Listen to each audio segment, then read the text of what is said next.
আসসালামু আলাইকুম ওরহমতুল্লাহি ওয়াবারাকাতুহু। 1 মিনিট আমল ইউটিউব চ্যানেলের সম্মানিত দিনী ভাই বোনেরা, আমি আশা করি আল্লাহ তাআলার অশেষ রহমতে আপনারা ভালো আছেন, সুস্থ আছেন। আলহামদুলিল্লাহ।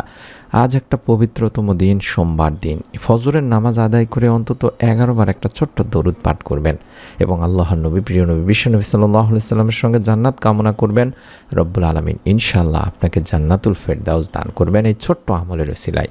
আশা করছি রমজানের পরে আপনারা অবশ্যই আমলগুলো আস্তে আস্তে করার চেষ্টা করবেন, একবারে ছেড়ে দেবেন না। আমি অনুরোধ করছি বিভিন্ন ধরনের বেহায়াপনায় লিপ্ত না হয়ে অবশ্যই নামাজ, ইবাদত, বন্দেগী যেভাবে রমজানে করতেন সেভাবে করার চেষ্টা করবেন দিনী মা বোনেরা। আশা করছি ভিডিওটি আপনারা মনোযোগ দিয়ে সম্পূর্ণ আমলের নিয়তে দেখবেন। মহানবী সাল্লাল্লাহু আলাইহি ওয়াসাল্লামের নাম শুনলে তার প্রতি দরুদ পাঠ করতে হয়। নবী সাল্লাল্লাহু আলাইহি সাল্লামের প্রতি অগাধ ভক্তি, শ্রদ্ধা ও ভালোবাসার দাবি হলো তার প্রতি দরুদ পড়া। এক্ষেত্রে ইসলামের বিধান হলো প্রথমবার নবীজির নাম শুনে দরুদ পড়া বা দরুদ পাঠ করা ওয়াজিব। এরপর প্রতিবার যখন আপনি শুনবেন ততবার পাঠ করা হচ্ছে মুস্তাহাব। আল্লাহ রাসূল সাল্লাল্লাহু আলাইহি ওয়াসাল্লামের উপর দরুদ পড়েন স্বয়ং আল্লাহ তাআলা ও তার ফেরেশতারা। সুবহানাল্লাহ। তাই অনুরূপ নির্দেশ দেওয়া হয়েছে বনি আদমকেও। পবিত্র কোরআনে ইরশাদ হয়েছে, নিশ্চয়ই আল্লাহ ও তার ফেরেশতারা নবীর প্রতি দরুদ পাঠ করেন। হে ঈমানদাররা, তোমরাও তার প্রতি দরুদ পাঠ করো এবং বেশি পরিমাণে সালাম পাঠ করো।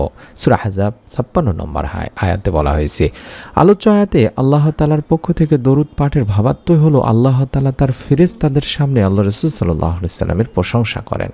আর ফেরেশতাদের দরুদ পাঠের ভাবার্থ হলো তারা নবী সাল্লাল্লাহু আলাইহি সাল্লামের জন্য বরকতের দোয়া করেন। সুবহানাল্লাহ, সুবহানাল্লাহ। তাই আমরা সংক্ষিপ্ত আকারে স্বল্প সময়ে পাঠ করা যায় এমন একটি ছোট্ট দরুদ, সাল্লাল্লাহু আলাইহি ওয়াসাল্লাম, সাল্লাল্লাহু আলাইহি ওয়াসাল্লাম। এটা পড়তে খুব বেশি সময় লাগবে না দিনী মা বোনেরা এবং ভাইয়েরা। আবার কোনো কাজ বন্ধ করে যে এটা পড়তে হবে এমনও না। তাই যত বেশি সম্ভব এই দরুদটি আমরা পাঠ করা চাই। আর সর্বোত্তম দরুদ হলো দরুদ ইব্রাহিম, যা আমরা নামাজের শেষে পাঠ করে থাকি, অর্থাৎ শেষ বৈঠকে। একবার দরুদ পাঠ করলে আল্লাহ তাআলা 10টি রহমত নাজিল করে দেবেন। এই সম্পর্কে আবু হুরায়রা রাদিয়াল্লাহু তাআলা আনহু থেকে বর্ণিত আছে, রাসূল পাক সাল্লাল্লাহু আলাইহি ওয়াসাল্লাম বলেছেন, যে ব্যক্তি আমার প্রতি একবার দরুদ পাঠ করে আল্লাহ তাআলা তার প্রতি 10টি রহমত বর্ষণ করেন।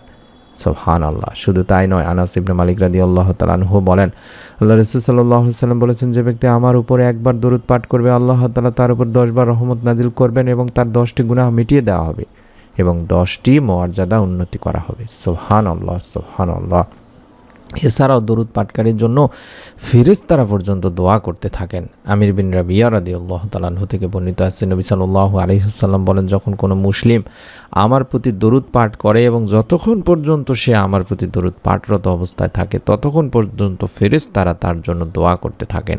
অতএব বান্দা চাইলে তার পরিমাণ, অর্থাৎ দরুদ পাঠের পরিমাণ কমাইতেও পারে, বাড়াইতেও পারে। তাহলে বুঝুন, আপনি বিভিন্ন ধরনের কাজে ব্যস্ত না থেকে, ঈদের পরে বিভিন্ন ব্যয়াপনায় ব্যস্ত না থেকে বাড়িতে বসে কিংবা যে কোনো জায়গায় বসে আপনি যদি মনে মনে শুধুমাত্র সাল্লাল্লাহু আলাইহি ওয়াসাল্লাম, সাল্লাল্লাহু আলাইহি ওয়াসাল্লামও পড়তে পারেন, আপনার জন্য ফেরেশতারা আল্লাহ তাআলার কাছে দোয়া করতে থাকবেন। আপনার যত সওয়াব লেখা হবে যতক্ষণ পর্যন্ত আপনি এই আমলটি করবেন বা দরুদ পাঠ করবেন।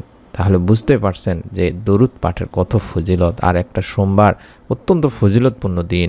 আমরা সোমবার ও বৃহস্পতিবার এই দুইটি দিনে আল্লাহ তাআলার কাছে বান্দার আমল উপস্থাপন করা হয় এবং তার রহমতের ওসিলায় মুসলমানদের আল্লাহ তাআলা মাফ করে থাকেন। তাই অনুরোধ করছি, অবশ্যই এই দুইটি দিনে আপনারা বেশি বেশি ইবাদত করার চেষ্টা করবেন। বিশেষ করে একটি ছোট্ট দোয়া, যেই দোয়ায় জান্নাত ওয়াজিব হয়ে যায়, বিশ্বনবী সাল্লাল্লাহু আলাইহি ওয়াসাল্লামের সঙ্গে জান্নাতে যাওয়া যায়, জান্নাতের সুসংবাদ পাওয়া যায় এবং আপনি সরাসরি জান্নাতে চলে যাবেন এই দোয়ার মাধ্যমে। সেই দোয়াটি আপনারা প্রতিদিন চেষ্টা করবেন। আজ সোমবার ফজরের নামাজ আদায় করে তো অবশ্যই পড়বেন। প্রত্যেকদিন ফজর এবং মাগরিবের নামাজ, বিশেষ করে ফজরের নামাজ আদায় করার পরে অবশ্যই অন্তত 3 বার পাঠ করবেন।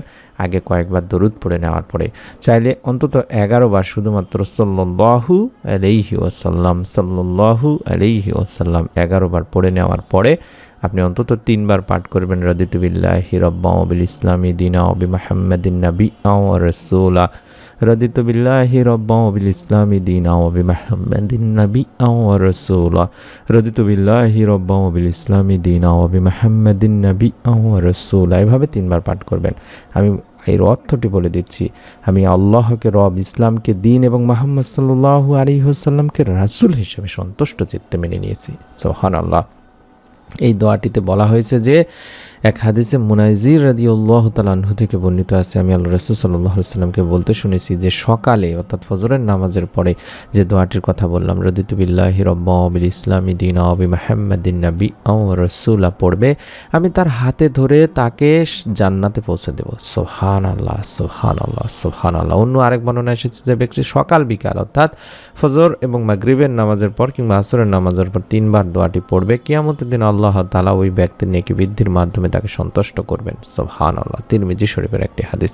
আমি আমার দিনী ভাই বোনদেরকে অনুরোধ করব, পবিত্র রমজান মাসের পরে আপনারা আমলগুলো একবারে হুট করে বা হঠাৎ করে ছেড়ে দিবেন না, কিছু কিছু আমলকে জারি রাখুন। যেমন সহজ একটি আমল শিখিয়ে দিলাম, আজকের পর থেকে অবশ্যই প্রত্যেক দিন চেষ্টা করবেন এই আমলগুলো করার, নিয়মিতভাবে করা। আপনি নিজে করবেন, আপনার নিকট আত্মীয় স্বজন যারা আছে তাদেরকেও অবশ্যই আমলগুলো করার জন্য বলবেন।